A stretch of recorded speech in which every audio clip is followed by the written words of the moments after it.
Hello everyone, welcome back once again. I am Nicodemus Kane. Today is, it's January the 13th. It's that good old 113 that I kept warning everybody about. And it is a Friday the 13th, so I'm sure that anything that happens today, everybody will just blame on the day. Oh, it's just Friday the 13th. So here you go. It is a 113 in the 223, the year 2023, the 223, and it is a Friday the 13th. You tell me if you think something's going to happen today. I heard that Davos is getting together this weekend. You know, the think tank group of elitists that plan out your entire future without your knowledge or without your input. They all meet up in Europe somewhere. I think they're in Europe. I don't know. I heard that Herr Klaus Schwab, Mr. You Will Own Nothing and Be Happy WEF monstrosity, Klaus Schwab, that is like the worst Bond villain ever. He ordered 5,000 troops to protect Davos. 5,000. They're building walls. I always said every prison has two walls. It has one on the outside to keep the prisoners in, and it has one on the inside to keep the prisoners from getting to the warden, from getting to the security, from getting to the people in charge. That's exactly what they've done. They are building walls around the places where these people work. They've built a wall around the White House. They built a wall around the Capitol building. Apparently they built a wall around the Federal Reserve. They're building a wall around the places where Davos is. They've built a wall around all these other places. They're building a prison. And they're locking themselves in because they're scared of us, of all of us. Which they should be, but of course they have brainwashed and manipulated and lied to everyone in the world that they know that nobody's going to fight back. Because people would rather believe the lie than fight for the truth. Now remember I said we don't have to physically fight. We don't have to go out into the streets with the guns and start shooting everything up. We can fight it on a spiritual level.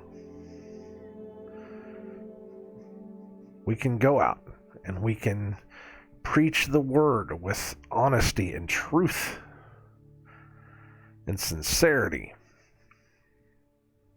Push the monsters back. But of course, there's so many Christians, I put that in quotes, right now that they don't even know what the truth is to be able to use it in any kind of fight whatsoever. So it is a watered down society, a weak society, trying to fight against a satanic dictatorship who has been planning, who has built its strength, built its resources, prepared itself for this day, as all of us should have been preparing, but we weren't, because we were too busy enjoying the vanities of this world. And now we're in this situation. And all throughout the Bible, God told us, be ready, be prepared. Put out evil in all its places. Do not follow after other gods. Do not do as the pagans do. Do not fall into the traps and the snares of evil men. But we have. So now we have to dig ourselves back out. We have to find our way out of this mess. And I don't know if we can. We've allowed, I should say we, because it's me too. We have allowed our sons and daughters to be turned and manipulated. They're gone. I don't foresee many of them coming back, sadly. I don't foresee them teaching the next generation any better. And it doesn't really matter because most people are more than happy to teach the next generations just as bad as they taught the first generations. They're just not going to care. They're just going to think that everything's just hunky-dory. It's just fine if you teach the kids that they are worthless monkeys floating on a ball of dust out in the middle of an ever-expanding, lonely, pathetic universe that does not give a damn about them. Just keep pushing that lie.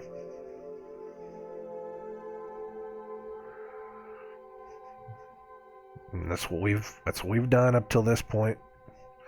We've taught them how to love themselves. We've taught them how to hate others. We've taught them how to be indignant. We've taught them how to be unrighteous. We've taught them how to be... We've taught them how to be whores.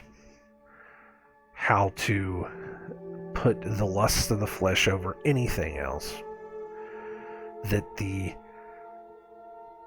love and the attention of nobody, of nothing people on the internet means more than gaining wisdom, than gaining strength, than gaining knowledge, than gaining trust, gaining love.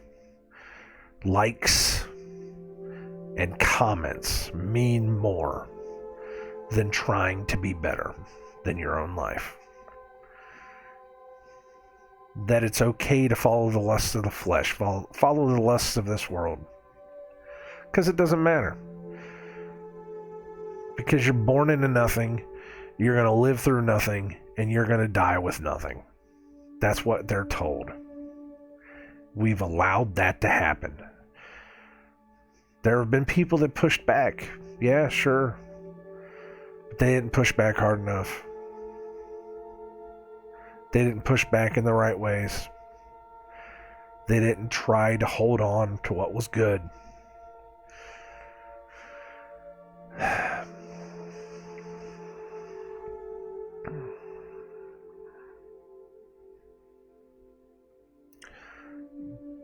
Today should be interesting. Just following the numerology. It's a 113. I already told you, the 113, the 311, whatever it is, it's a number. It's a number sequence that I have seen. Just like the 923, just like the 911, just like the 501, just like the whatevers. People think numbers mean nothing, but they do, because you see them all the time. One of the numbers I've seen that has popped up a lot within the past 5 years is 113. I'm not the only one. Other people have seen it too. Some people think it's November the 3rd. Other people think it's January the 13th. Nobody said it was March 11th. And then March 11th, 2020 came around.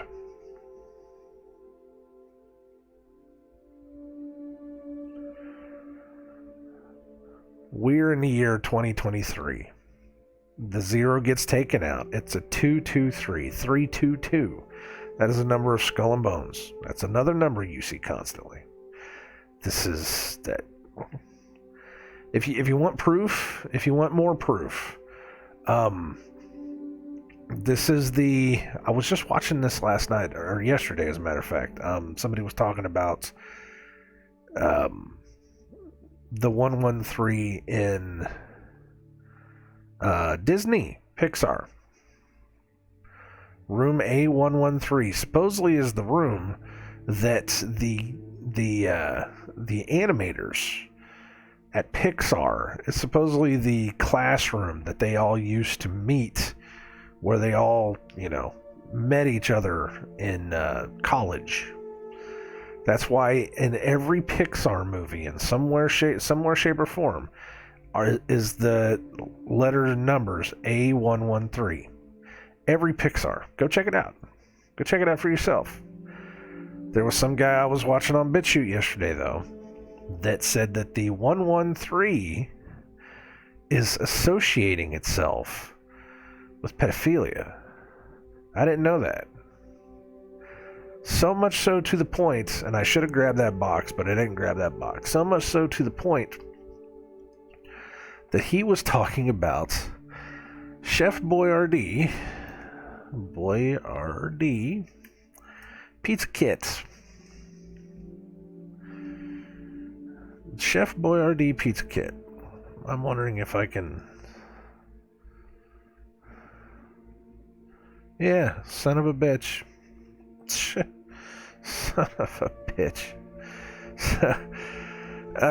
This affects me personally. We're going to do this. We're going to read Ecclesiastes too, but I just want to show you guys this, just as kind of a just a weird thing. So this is Chef Boyardee pizza kit. Now I get the one with the cheese because we put our own pepperoni on it. But my father taught me how to make pizzas whenever I was a kid. This is the kit that he uses. It's just a box. This is what I use. This is my pizza, my famous pizza. People love this thing. People think I need to market my pizza when I make it. It's a deep dish. It's really, really amazing. We've changed out the pepperoni for turkey pepperoni. It has a different flavor to it, but I think it only made it better. But it's just one of those like once every 3 months kind of thing. Really, really awesome kind of stuff. And this is the kit I use. Like I said, I get the one with the cheese. This is just pepperoni. So the guy pointed this out yesterday. I don't know how to handle this. And so we all know that pizza is a code word for children that, pedophiles use. And he was talking about the 113 inside of a South Park episode, inside of a Pixar episode. They were referencing having sex with children.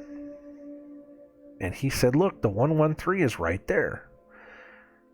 And then he said, if you don't believe it, this is Pizza Maker. Just a random, just random.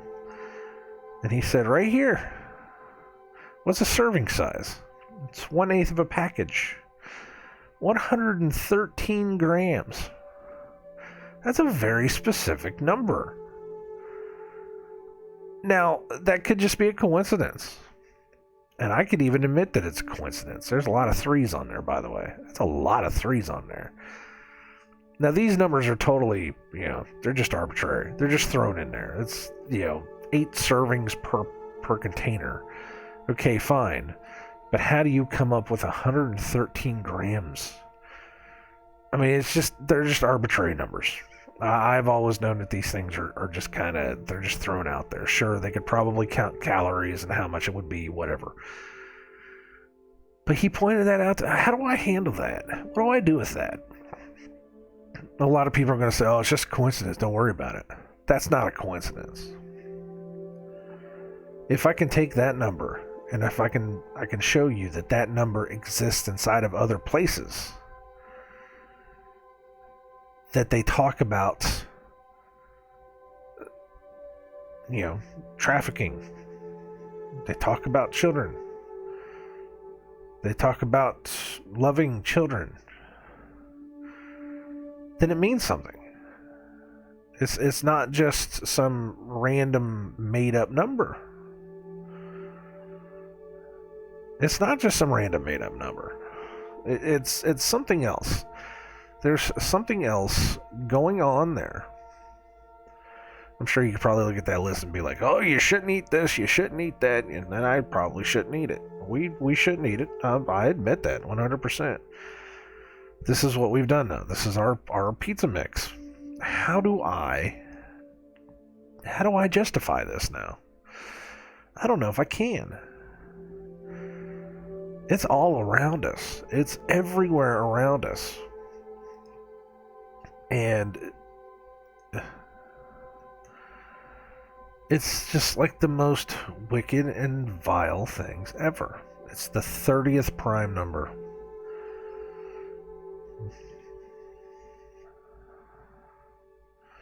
Is the number 113 special. The angelic number 113 is a very special angel number. Oh, here we go. Oh my God. Combination of the energy of the numbers can determine that. I'm not going to get too far into this. Symbolism and meaning. Have meaning from divine forces. Guidance from your guardian angels. Well, I don't know about that. It's a karmic master number. Well, right there it just tells you that it is not of God. All numbers are of God, but it's the Satanists, it's the pagans that use it against people. It can also represent second chances and fresh starts.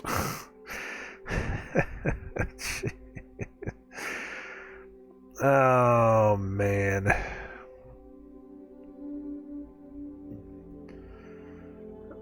Crystals for the 113. Oh my God.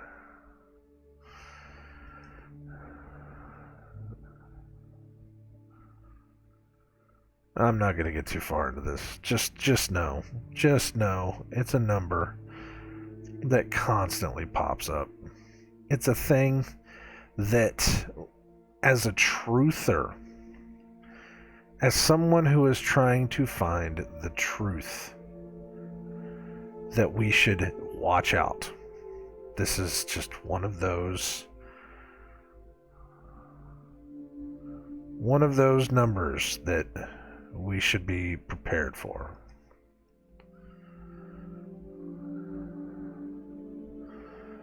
Hold on a second. 2022 regular session, Colorado General Assembly. SB 22-113, Artificial Intelligence Facial Recognition. No, numbers mean absolutely nothing.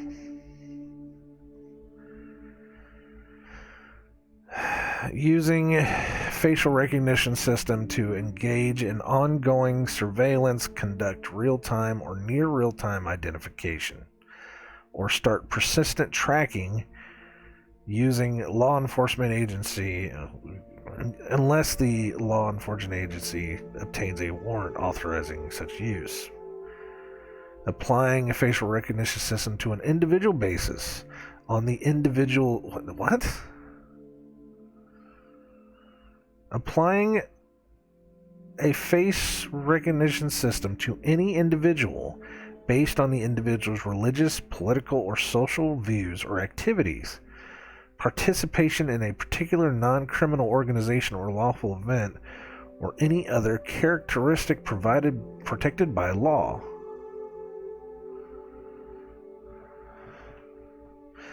Using a facial recognition system to create a record depicting any individual's exercise of rights guaranteed by the First Amendment of the United States Constitution.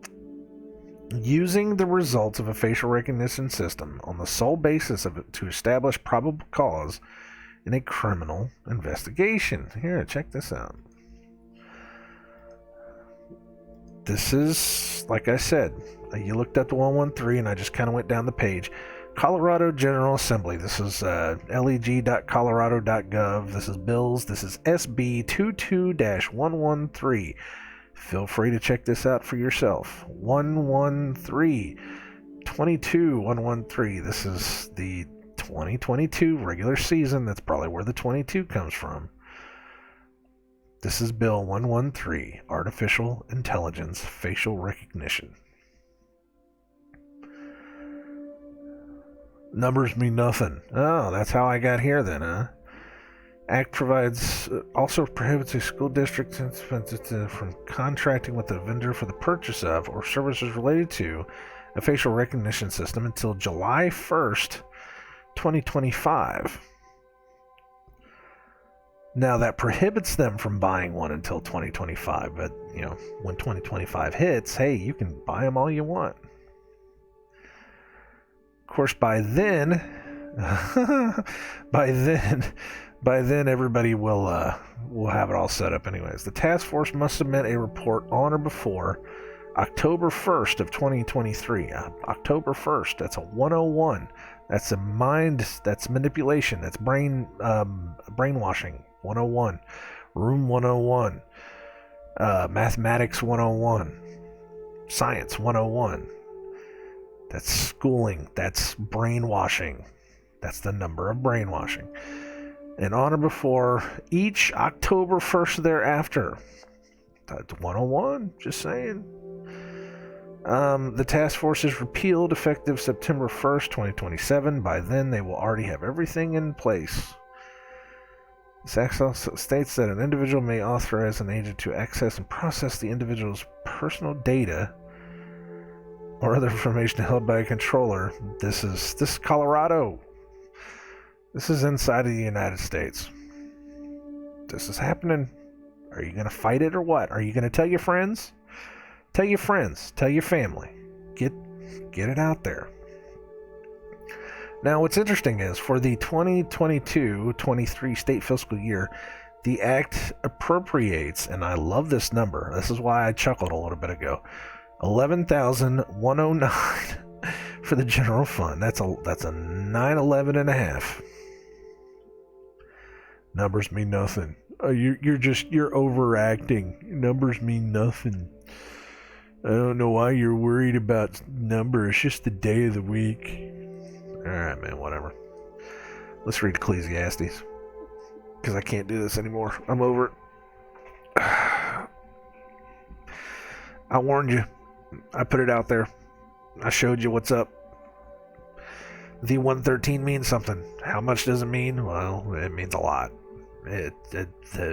Your entire world is run by symbology and numerology.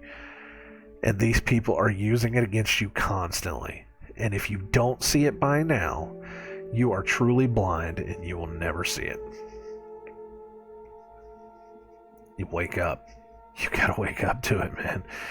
You gotta wake up to it. Show your friends. Show your friends, show your family. If they don't want to believe it, then fine. They don't have to believe it. I don't care. But at least warn them of what's coming. We said we were going to read Ecclesiastes 2 today because I need to finish the book. I can't just leave well enough alone. Remember, we read Ecclesiastes 1 last week, and it was because of verse 18. For in much wisdom is much grief, and he that increaseth knowledge increaseth sorrow. Simply for that line alone, I read this, because we also had what else was there? Everything is vanity, all is vanity. Vanity of vanities, saith the preacher, vanity of vanities. All is vanity. For what profit hath a man of all his labor which he taketh under the sun, because there is nothing new under the sun. There is nothing new under the sun. There is nothing new under sun worship. There shall only be one new thing in this world, and that is whenever he comes back and he brings a new Jerusalem. He takes away the things of this world. He brings in something new, something better. chapter 2. Ecclesiastes chapter 2. And this is Solomon, by the way. We kind of figured that one out. This is it talks about it could be the son of David, and I'm pretty sure it is. It says it may have been Solomon or may have been some other king, but it sounds a lot like Solomon. So Ecclesiastes chapter 2. I said in mine heart, go to now, I will prove thee with mirth. Therefore enjoy pleasure, and behold, this also is vanity. I said of laughter, it is mad, and of mirth, what doeth it? I sought in mine heart to give myself unto wine, yet acquainting mine heart with wisdom, and to lay hold on folly, till I might see what was that good for the sons of men, which they should do under the heaven all the days of their life. I made me great works, I builded me houses, I planted me vineyards, I made me gardens and orchards, and I planted trees in them of all kinds of fruits. I made me pools of water, to water therewith the wood that bringeth forth trees. I got me servants and maidens, and had servants born in my house. Also I had great possessions of great and small cattle above all, that were in Jerusalem before me. I gathered me also silver and gold, and the peculiar treasures of kings and of the provinces. I gat me men singers and women singers, and the delights of the sons of men, as musical instruments, and that of all sorts. So I was great, and increased more than all that were before me in Jerusalem. Also my wisdom remained with me. And whatsoever mine eyes desired, I kept not from them. I withheld not my heart from any joy, for my heart rejoiced in all my labor, and this was my portion of all my labor.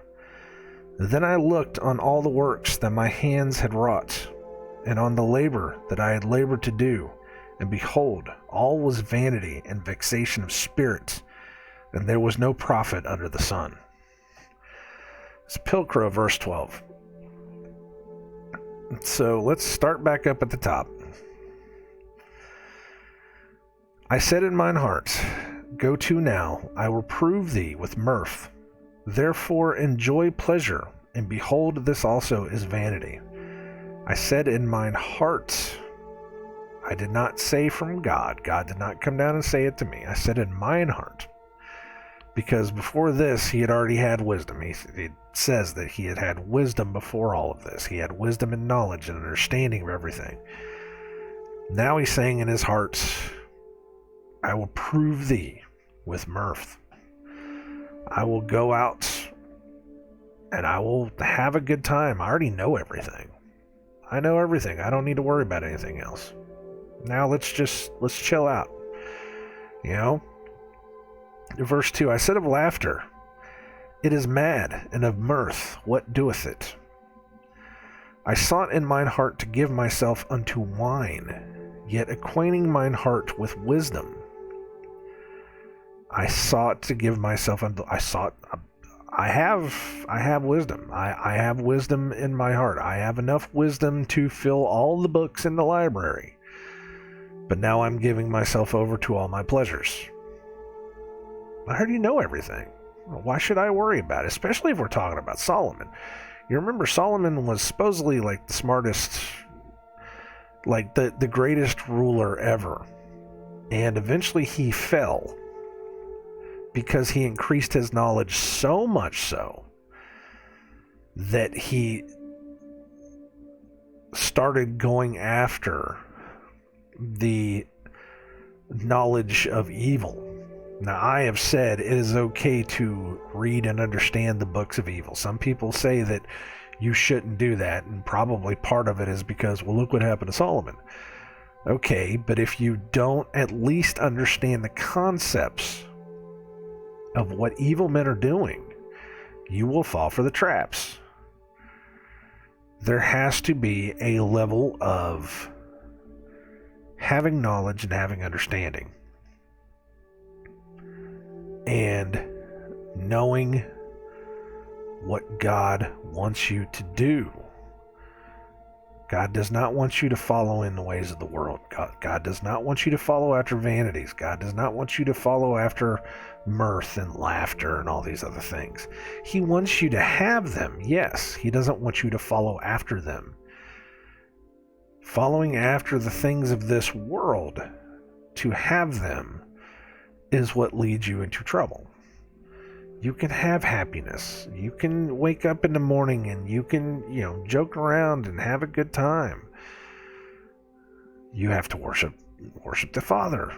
You have to have that knowledge of the Spirit as well.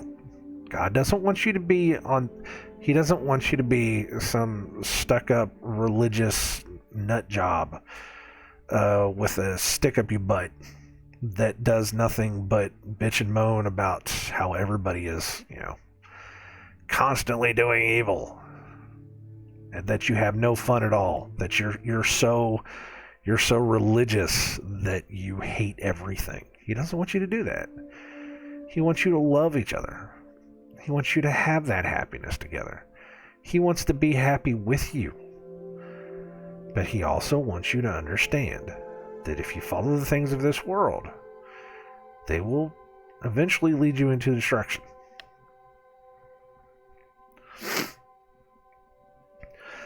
I sought in mine heart, this is verse 3, I sought in mine heart to give myself unto wine, yet acquainting my heart with wisdom, and to lay hold on folly, till I might see what was that good, for the sons of men, which they should do under the heaven all the days of their life. To lay hold on folly. So, mine heart is acquainted with wisdom. I have wisdom in my heart, but I sought to go after these other things because I wanted to see what it was about the things of this world that caused the sons of men to be happy in this world. It's basically saying, I know what God wants for us. I know that the darkness and the evil is in this world. I'm going to perform a scientific experiment, and I'm going to find out what it is exactly that the men of this world are doing that makes them so happy without that wisdom, without that knowledge, without that understanding, that they just go out and they have all the things of this world. I'm going to lay my hands on folly. I'm going to do something stupid, and I'm going to go see why the pagans do the things that they do. That's what it sounds like to me. I'm going to, I already have all this stuff. Well, let's go see what happens when I go look at this other thing. Verse 4, I made me great works. I builded me houses. I planted me vineyards. I made me gardens and orchards, and I planted trees in them of all kinds of fruits. I made me pools of water, to water therewith the wood that bringeth forth trees. I got me servants and maidens, and had servants born in my house. Also I had great possessions of great and small cattle above all, that were in Jerusalem before me. I gathered me also silver and gold, and the peculiar treasure of kings, and of the provinces. I gat me men singers and women singers, and the delights of the sons of men, as musical instruments, and that of all sorts.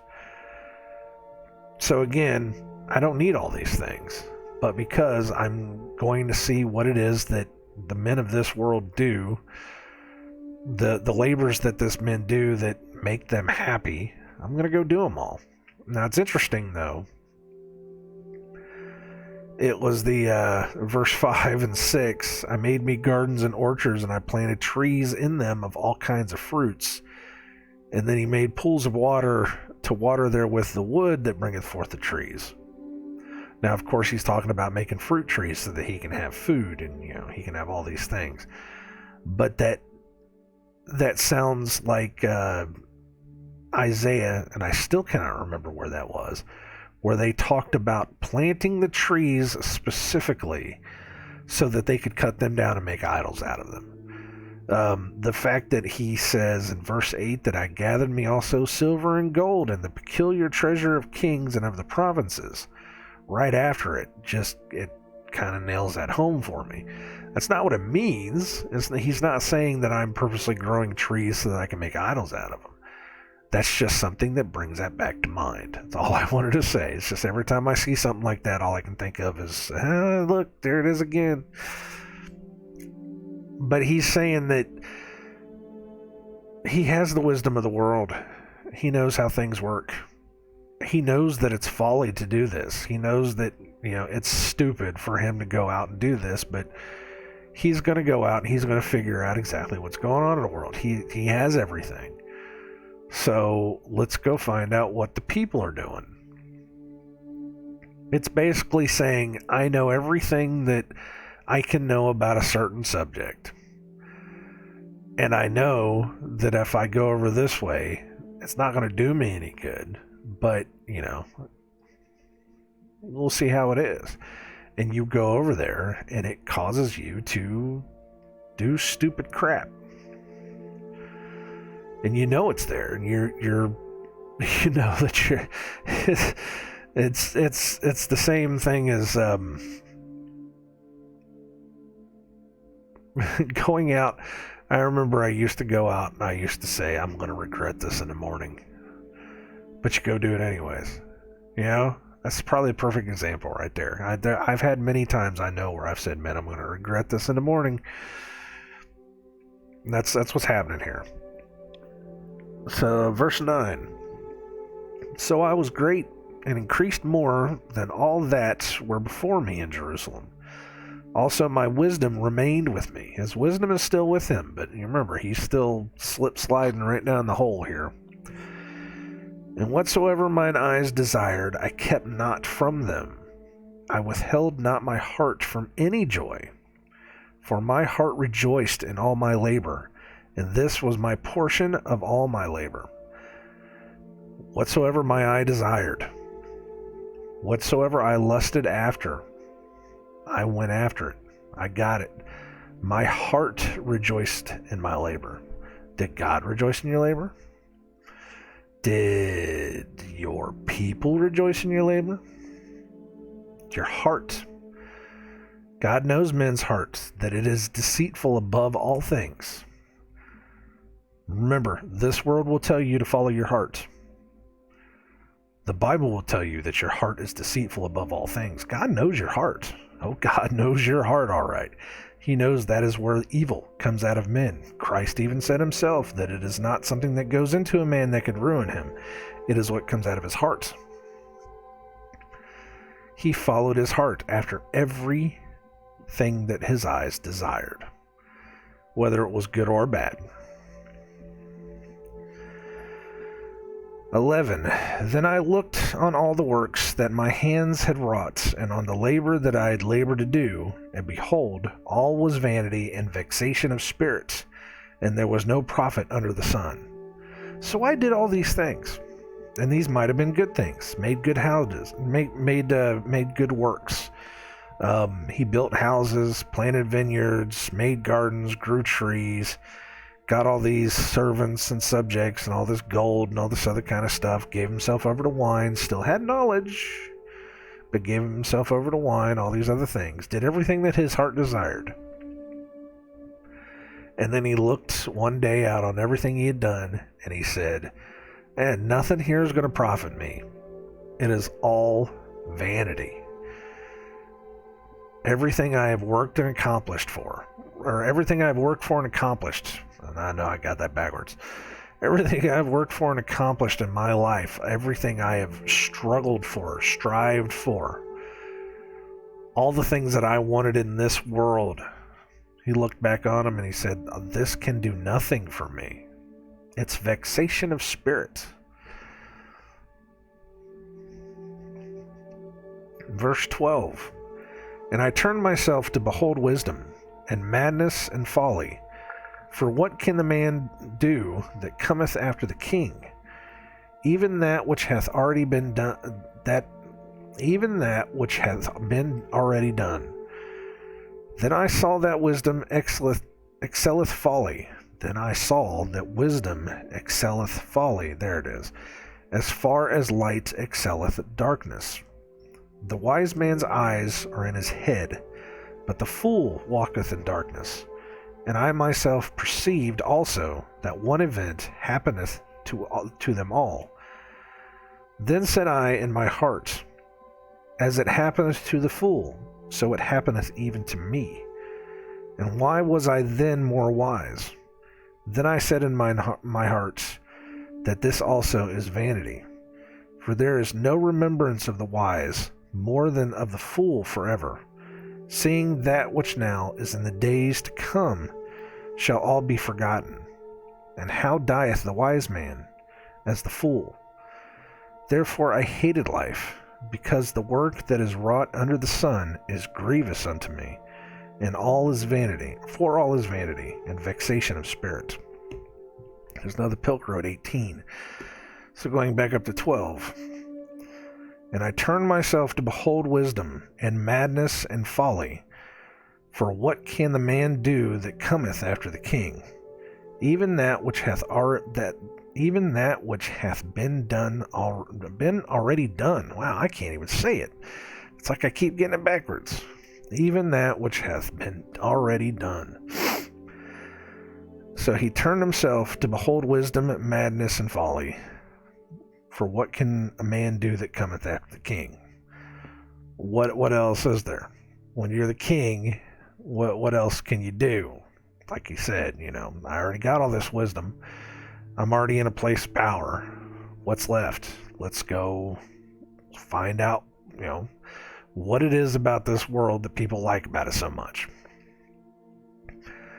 Then I saw that wisdom excelleth folly, as far as light excelleth darkness. With wisdom, you're going to be smart enough not to fall into these things. Now remember, this guy had wisdom. He already had the understanding of all these things. But he decided to go ahead and fall into it anyways, because he was trying to do his little science experiment. So having knowledge excelleth folly. It's better than the folly of following the things of this world. Later on in the Bible, it says you have to be like the Bereans and have knowledge of all things. You have to look these things up. You have to find out what it is. When somebody tells you something, you have to know what it is. Folly is just not caring. It's not worrying about the truth of the world and just following into the lies of this world. That's what this is trying to tell you. That is the separation between the understanding of the world and just going out and doing all the stuff of this world, going out and having the partying, going out just focusing on your job, focusing on money, focusing on pleasures. There's the separation. I always go after the line that it is the glory of God to hide a thing. It is the honor of kings to search a thing out, to have the wisdom of something so that you will not simply follow the ways of this world. From my own personal experience, the more that I increased my knowledge, the less I wanted to have of this world. I stepped away from a lot of things. I cut a lot of things cold turkey because I said, nope, I got to be done with it. As I gain more and more knowledge right now, I said I'm having a conflict of conscience here because my damn pizza box has the numbers on it. Does that mean I should give it up completely? Well, I probably should, because there's probably stuff in there that I shouldn't eat. It's a once every 3 months thing, like we said. But still, it's there. It's constantly there. There are TV shows and movies and things that I just cannot watch anymore. There's songs I can't listen to anymore. The songs I do listen to, if I hear the lyrics, I'm like, oh my God, I can't believe that they've been hiding this, because your eyes are opened. Your wisdom has increased over the folly of this world, over the vanity of this world. That's what that says. The more you increase knowledge, sadly, the more you increase sorrow, but at least you get pulled out of this world. And if you look around, boy, they have done a pretty good job of dumbing down the world, haven't they? It doesn't take much to look around and find out that people just don't care. They are attached to their phones. They are attached to their sports. They are attached to their video games. Yes, I still play video games. They are attached to their lusts and desires, and they're, going out drinking and partying and doing all the stuff. They don't care. They don't care. They've probably never opened a book in their entire life. I know, we've talked about this before, with my wife and I have talked about this before.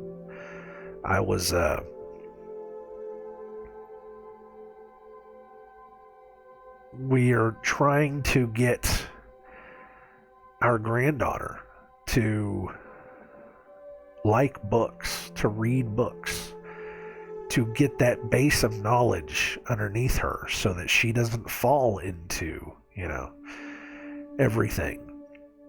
And it's hard because she is so distracted with so many other things. So many other things of this world that don't benefit you, that are vanity. They will do nothing for you. But that is what this world has created. Talks about the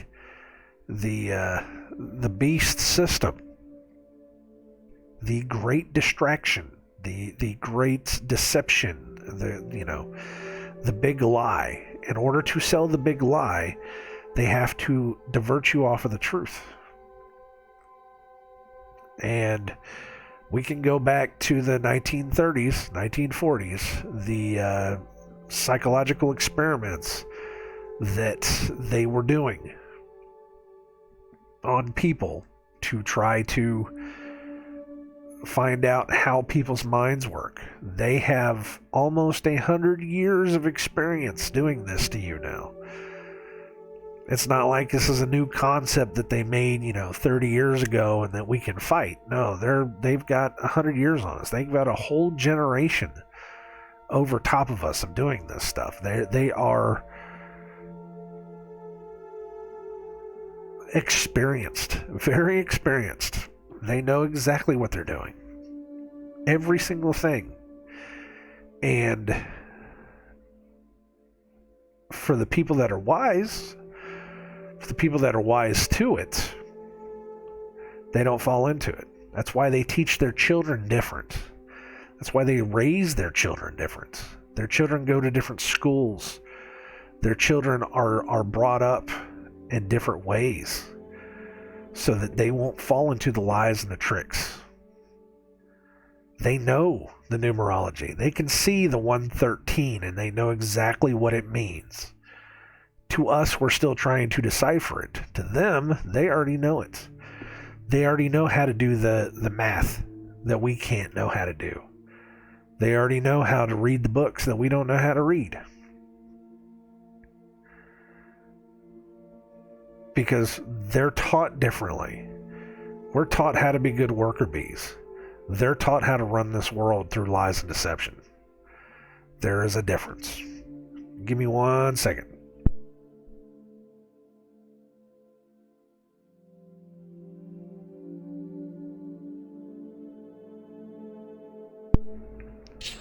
Alright.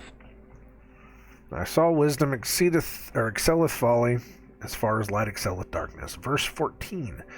The wise man's eyes are in his head, but the fool walketh in darkness. And I myself perceived also that one event happeneth to them all. The wise man's the eyes are in his head, but the fool walketh in darkness. The wise man can see what he's doing. The fool walketh in darkness, but I can see that one event happens to them all.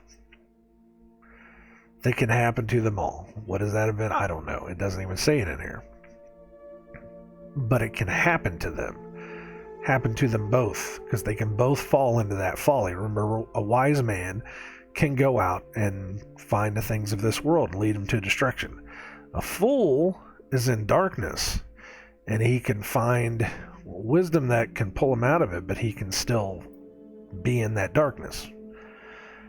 It's coming out of the darkness is what we have to learn how to do. Then said I in my heart, as it happeneth to the fool, so it happeneth even to me. And why was I then more wise? Then I said in my heart, that this also is vanity. As it happeneth to the fool, so it happened even to me, because I fell for it, because I wanted to see what was out there, and it happened to me as well. So then why was I more wise? This is what it's saying. This is the event that it's saying it happened. Is, both either way. Even the wise can fall down to where the fool is, because both of them are falling for the tricks of this world. They're not bringing themselves up out of the darkness. They both can fall for it, because it is falling for the things of this world. For there is no remembrance of the wise more than of the fool forever, seeing that which now is in the days to come shall all be forgotten. And how dieth the wise man? As the fool. There is no remembrance of the wise more than a fool, because none of these people will be remembered. We remember very few people that have come before us, that have been written in books. Even then, we don't even know what's real anymore. But there are very few people, maybe 200, 300 people throughout the entirety of history that that you can remember their names. Do you know what your great-great-grandfather's name was? I don't even know what my great-grandfather's name was. I barely even knew who my grandfather was. He died before I was, he died whenever I was 1, so I never got to meet him. On my dad's side, I never got to meet him. But who's going to remember this? When you're gone, your children might remember you. Your grandchildren might remember you. Your great-grandchildren, if they get to meet you, may remember you. But after that, where does it go from there? You fade away. The fool and the wise man, both, will fade away. You'll never remember them. You only remember so many people. They only teach you about so many people. Even then, do you really know if that's true or not? I've talked about this before too. You even know if that's true or not. Was George Washington really a real person? Can you prove he was a real person? Can you prove that maybe Abraham Lincoln, I don't know. But can you prove that George Washington was a real person? Can you prove that Napoleon was a real person? You have letters, sure, but does that mean anything? I don't know. It's one of those concepts, What is real? Somebody could throw that back in my face. Well, can you prove Christ was real? I don't know. Read the Bible. You tell me. You come to the Bible with an open heart, and you come back to me and you tell me if Christ was real. Because I'll tell you what, that this book proves itself to me every single day I read it. That's how I know at least one thing in this life is real, because it proves itself to me over and over again. I read any other book out there, and I get nothing. I read the Bible, and I get lifted up. There is a spirit going on here. But what do you know? It's a lesson in what do you know. You only really understand the lives of, like I said, maybe 200, maybe 300 people. Maybe 300 people you're only taught to understand. but everything else falls away. It's like the what was it, Isaiah, the one where it said that everything will be forgotten and nothing will be brought back into remembrance. You won't want to remember. All of these things will pass away. It's the same thing that's happening here. The wise man will die just like the fool. It doesn't matter. It will mean nothing in the end. On this world, what you do to earn your place in the next world with the Father, that mansion that you build up, the treasures that you build up in the next world, that's what's mattering. Therefore I hated life, because the work that is wrought under the sun is grievous unto me, for all is vanity and vexation of spirit. Once again, once you increase in knowledge, once you get to that point, you understand that all this stuff is worthless. You start stepping back. You're like, I don't need this anymore. I don't need this life anymore. To be fair, I have always been somewhat suicidal. That's always been me. I've never really cared. I've always been ready to check out, because there's always been something in my life that has told me that there's nothing in this world that it doesn't matter. I found love. Love has kept me here. Love is a beautiful thing. The first kind of love I had, that was 20 years ago. That was just lust. That was just going out and, having a good time, doing all the stuff. But I found love, and through that love, I found Christ. And that was, I got brought into the truth, and now I understand that I never liked this life because this is not where I'm supposed to be. My wife says the same thing. She's always known it as well. This isn't where we're supposed to be. This isn't the life that we need to have. There's something better. This isn't it. So even though I'm not of the opinion of, I'd rather just die and kill myself. Now it's, I'd rather tell people there's something better than this. It does not matter how or when I go anymore. If I go, I go. But it only matters now that I tell people the truth. You're being lied to. You're being manipulated. And we don't have to live like this.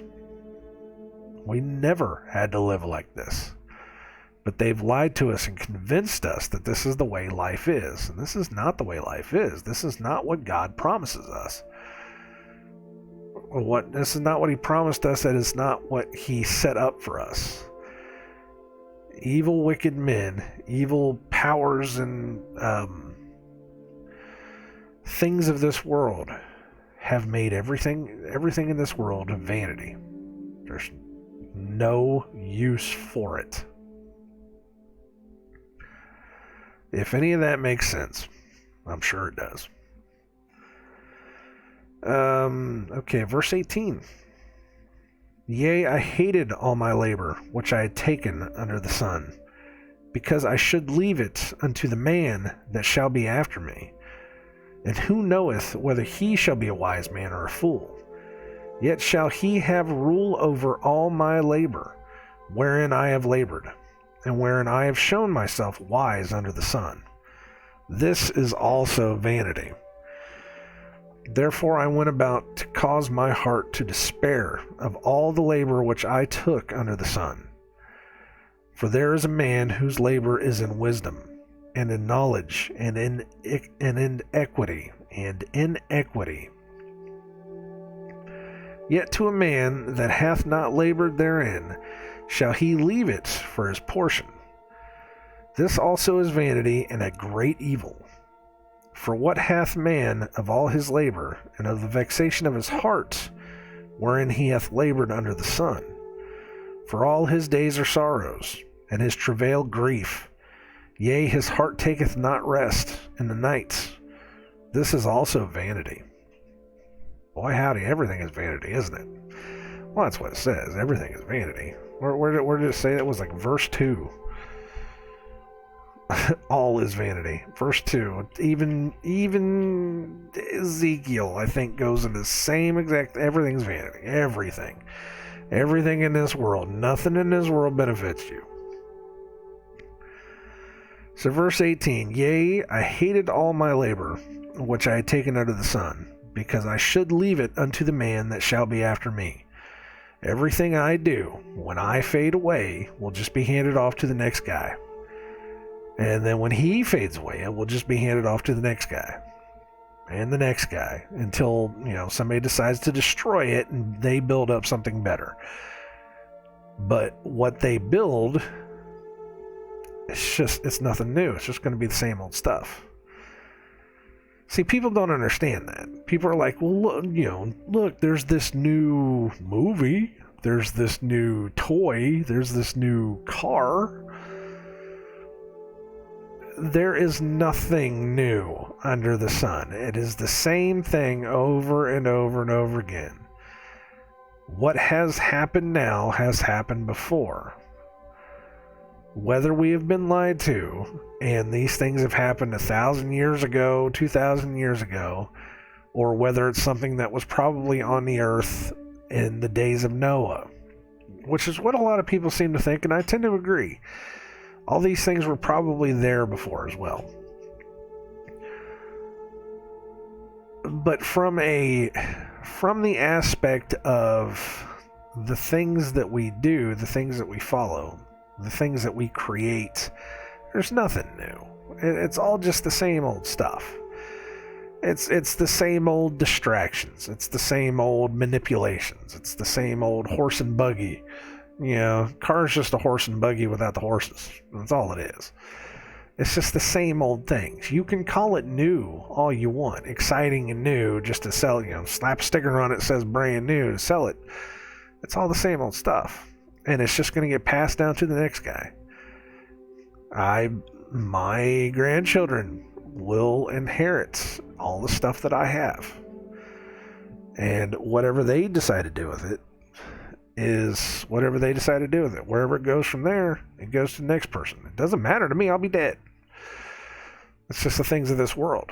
It's like me trying to go through all of my mom's stuff. We have mountains and mountains of stuff that we still have to go through. We have mountains and mountains of bills that need to be paid. I was told I didn't inherit my mom's debt, and yet I'm finding out that I'm inheriting my mother's debt.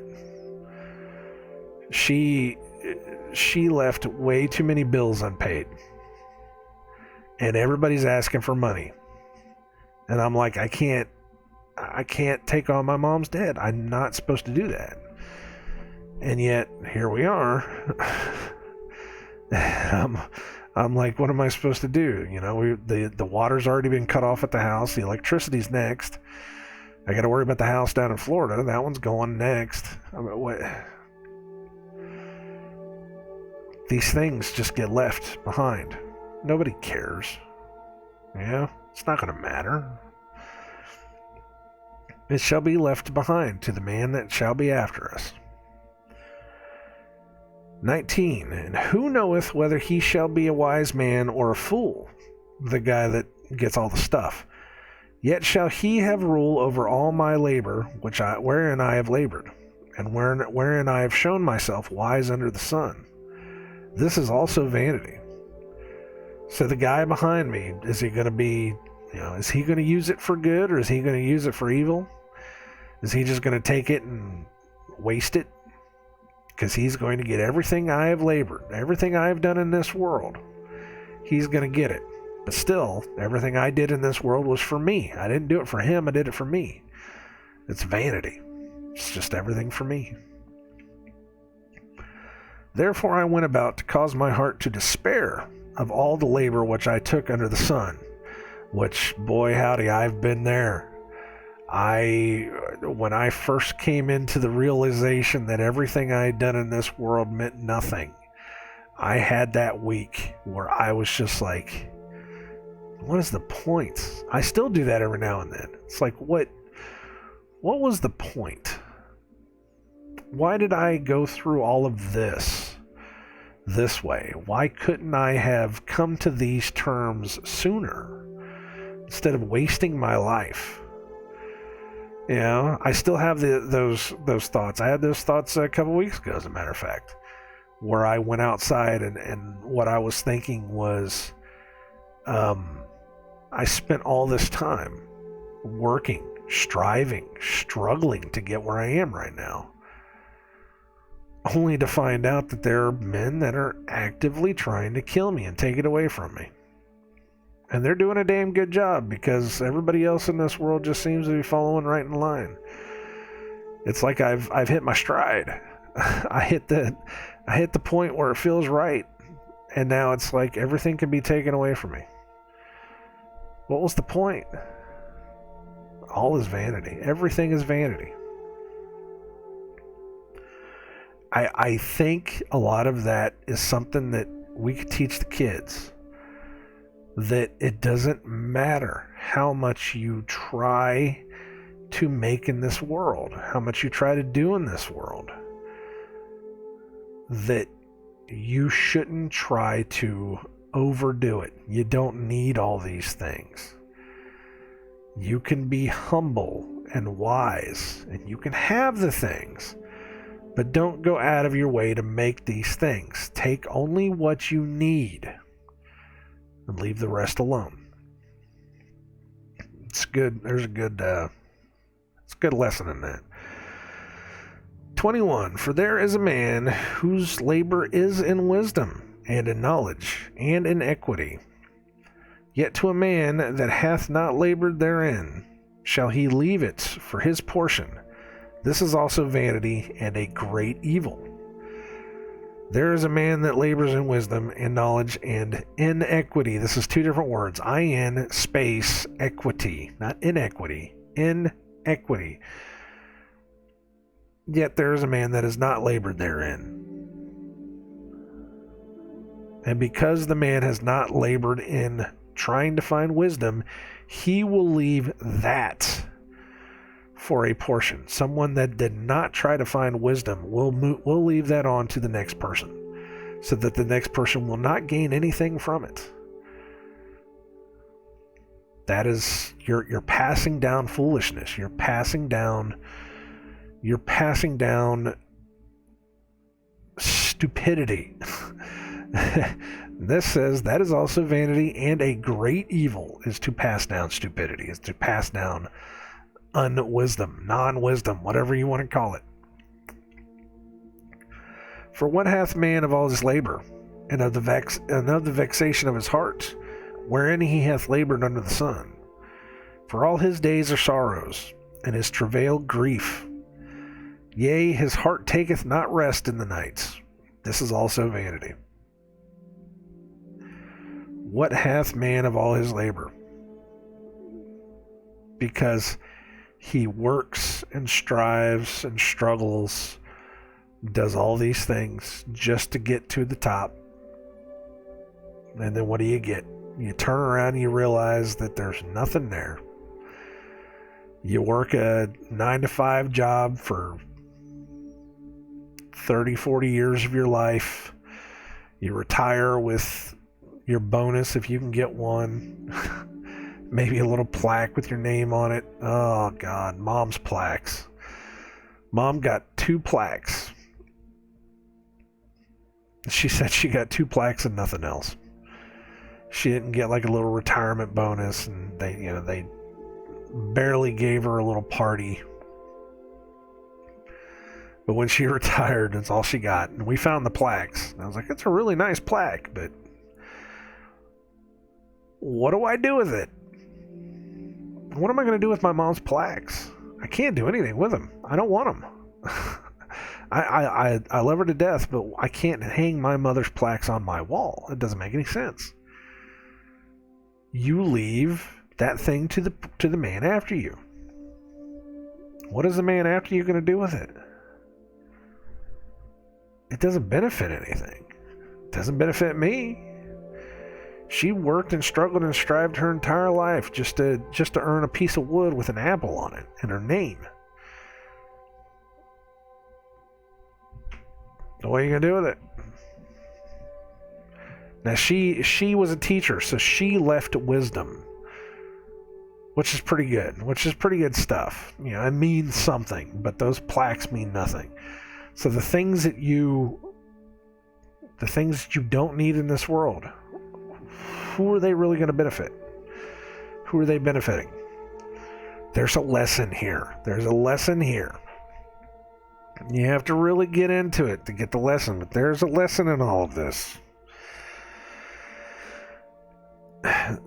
There is nothing better, this is verse 24, there is nothing better for a man than that he should eat and drink, and that he should make his soul enjoy good in his labor. This also I saw, that it was from the hand of God. For who can eat, or who else can hasten the hereunto more than I? For God giveth to a man that is good in his sight wisdom, and knowledge, and joy. But to the sinner he giveth travail, to gather and to heap up, that he may give to him that is good for God, that is good before God. This also is vanity and vexation of spirit. That's actually the end. It actually stops right before the page turn. Okay. So back to 24. There is nothing better for a man than that he should eat and drink, and that he should make his soul enjoy good in his labor. This also I saw, that it was from the hand of God. There is nothing better for a man than to just follow what God wants you to do. Eat, drink, enjoy your labor. Don't worry about it. Don't take more than you need. Just take what you have. Do what God asks for you to do. You know, be humble. Be humble in your spirit, in your life. For who can eat, or who else can hasten thereunto more than I? Who can do all of these things more than I? I already got everything. Who is going to be better than me? Because they've already got what they need. These people that are doing it, that it was from the hand of God. That eats, drinks, is merry, does his labor, doesn't take more than he needs. He's the happiest. Who can do that? More than I. For God giveth to a man that is good in his sight wisdom and knowledge and joy. God gives these things. That is good in his sight. Somewhere, somehow, and I still don't know why. And I ask him every now and then, why? Why did you choose me? What's so special about me? What does it matter? Chose me for a reason. If you listen to this, he chose you for a reason. More than likely, if you're listening to this right now, God chose you to hear this for a reason. I don't know why. I can't tell you why. That's something you're going to have to ask him. Something I've asked him. He's told me just to keep going. Just to keep moving. Keep doing what he wants me to do. But for whatever reason, I'm a terrible person. I was a terrible person. I'm guilty of a lot of things. I can only hope that he forgives me for a lot of it. Oh my God. But why? What did I do? What did I do to be able to get to this point?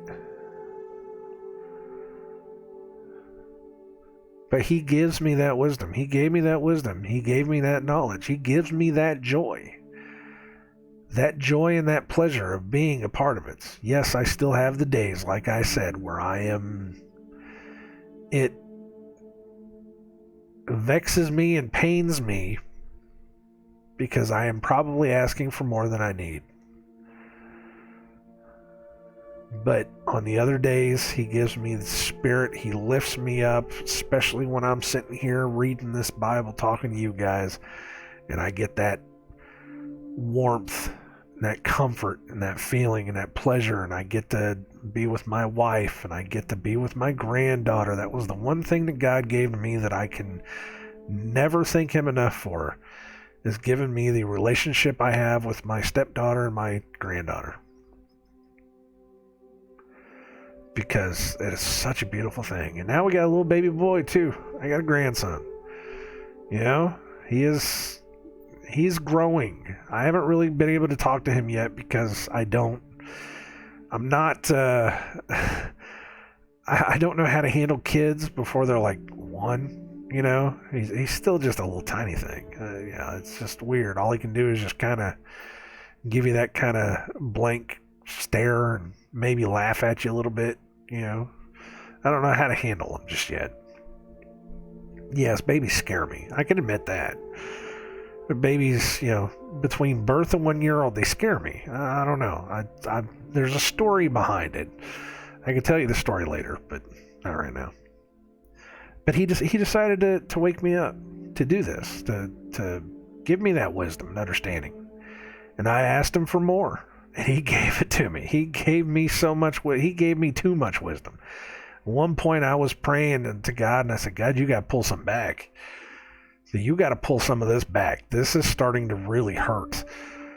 So he did. He let me find the balance that I need, that I'm not getting overwhelmed, because I asked for too much of it too fast. But I'm here. I'm to the point to where, like I said, I am able to have these things and to be a part of something bigger than I am. Have love and peace, because He gives that to you. For God giveth to a man that is good in his sight wisdom and knowledge and joy.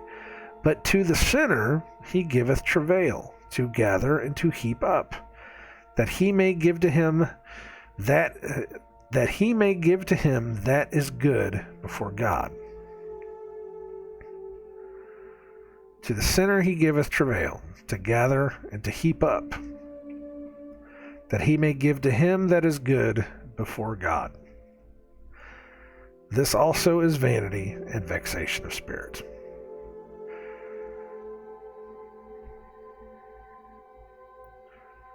He gives wisdom and knowledge to the people that are good in his life. To the sinner, He gives travails. He causes them to gather up, to heap up things that are good in His sight. Not God's sight, in His sight. The things that are good to Him. That may give to him that is good, the things that he thinks are good before God.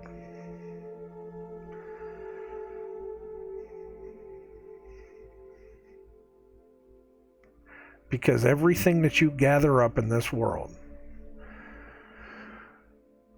all the things that you love and have, you gather up before you gather up God, before you gather up the love of God. It is Christ talking to the rich man, and the rich man says, I have gathered all the wisdom, I have read the books, I have gone to the temple, I have done everything you want me to do. What else is there? Christ said, sell everything you have, give it to the poor, and follow me. And the rich man had a problem with that, because that was everything he had. He gathered all this other stuff up, and now he was told, get rid of it, because it's not going to do you any good. Christ went to Peter and the apostles. Forsake everything you have and follow me. Give it all up. When you go out and you preach to people, take only what's on your back. Don't even take money for food.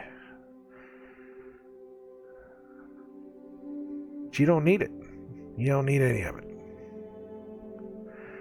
It really knocks a hole in the prosperity gospels.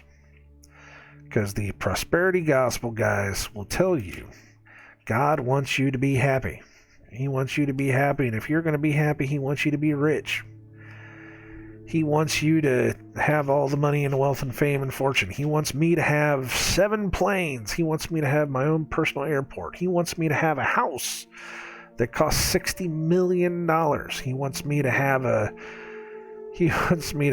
church that's the size of a football field that can house 60,000 people. He wants us to have these things. He wants you to dress up pretty. He wants you to wear your finest jewelry. He wants you to sit in the best seats whenever you come in to church on Sunday. Because that's what God wants you to do. He wants you to have all the best. And that's just not true. Your Bible tells you that over and over again. That's not true. He doesn't want you to have the best. He doesn't want you to heap up all these beautiful things. He doesn't want you to follow after money, to follow after lust, to follow after desires. He wants you to have wisdom and understanding of his word, because everything else in this world is vanity. I just say it like that because it's just...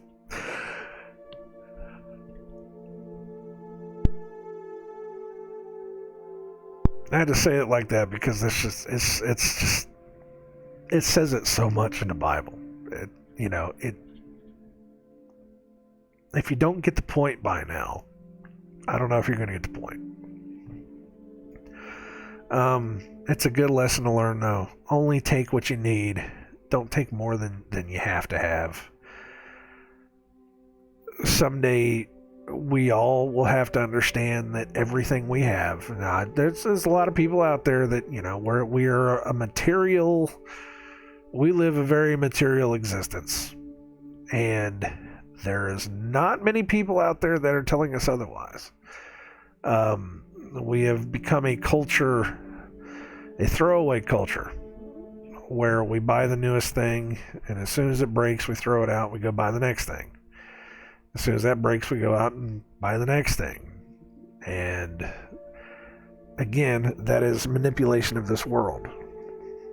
Just another way to get you to sin against yourself and sin against the book.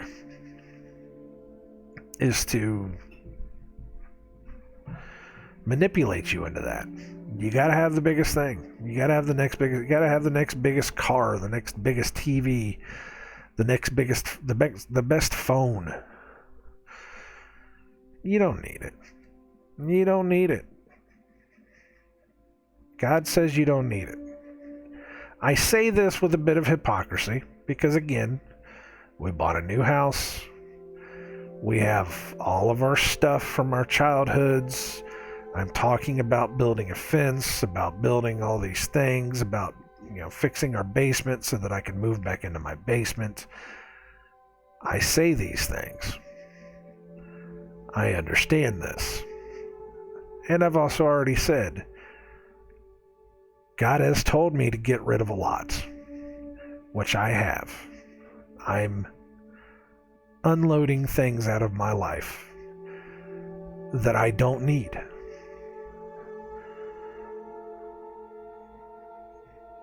That I understand benefit me, they don't benefit me at all. I have done my best to move into a place where I buy the things I need instead of the things I want.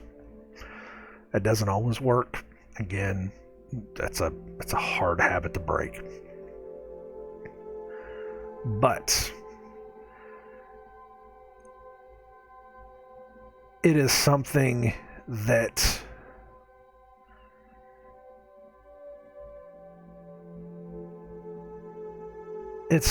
I'm fixing.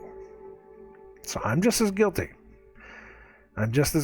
So again, I take every single bit of this with a little bit of hypocrisy salt. I get that. But That's the lesson. That's the lesson for today. He who increaseth knowledge increaseth sorrows.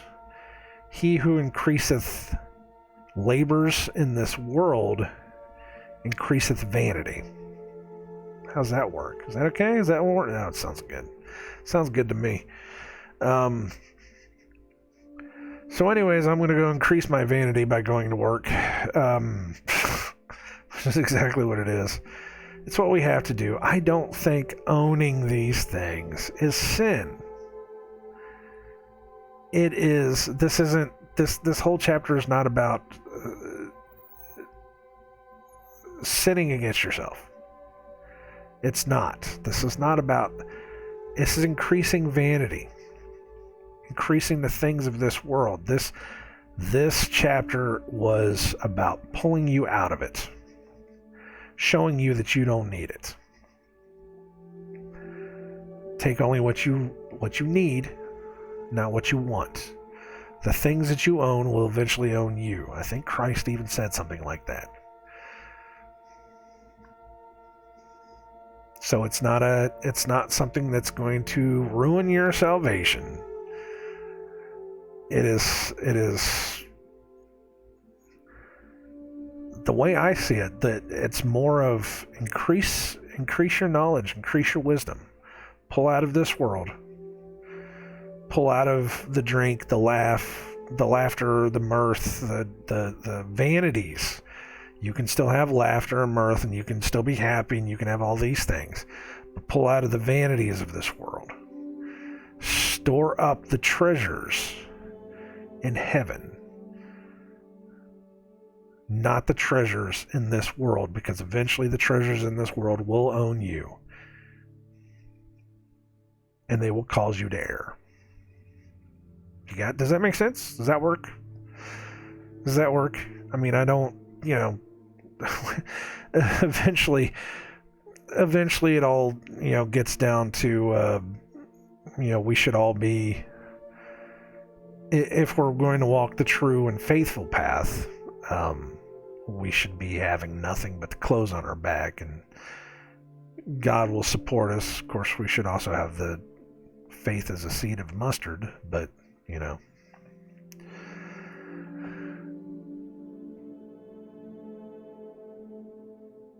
I hope that helps. I hope that's a good understanding. It's a good understanding for today. It's a good lesson for today. I knew there was a reason why I wanted to read these books. All right, I gotta go. God bless you all. Take care of yourselves. Love every single one of you. Keep an eye out today. Oof, keep an eye out today. This is gonna be one of those days. I don't know what's gonna happen, and it may very well be that it's something that happens behind the scenes. There will be a distraction, and then there will be something else behind it. I don't know what, but just be prepared. Pray to God for the full armor. Pray for discernment. Pray for understanding. Ask Him what you should be doing, so that we can come out of this. All right? I shall talk to y'all later.